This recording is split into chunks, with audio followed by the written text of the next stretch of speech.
తూర్పు దక్షిణ ఆగ్నేయం కలిసినటువంటి మూల దీపం పెట్టేటప్పుడు మీరు ఒక ఇత్తడి లేదా కంచు, మట్టి పాత్రలు దాన్ని ఇత్తడి లేదా కంచు వాటిల్లో దీపం పెట్టండి.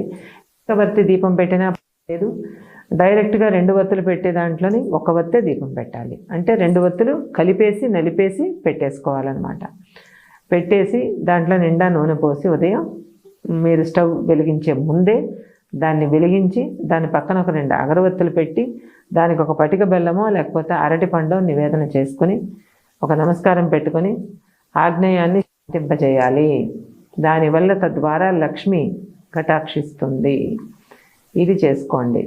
చేసుకుని ఎంతవరకు అలా ఉంచాలి అంటే ఆయిల్ అయిపోయేంత వరకు. అది అయిపోయిన తర్వాత ఇక మళ్ళీ దాన్ని ఎత్తిరించడం కానీ కొడి కత్తిరించి మళ్ళీ వెలిగించడం కానీ ఇటువంటివి చేయాల్సిన అవసరం లేదమ్మా.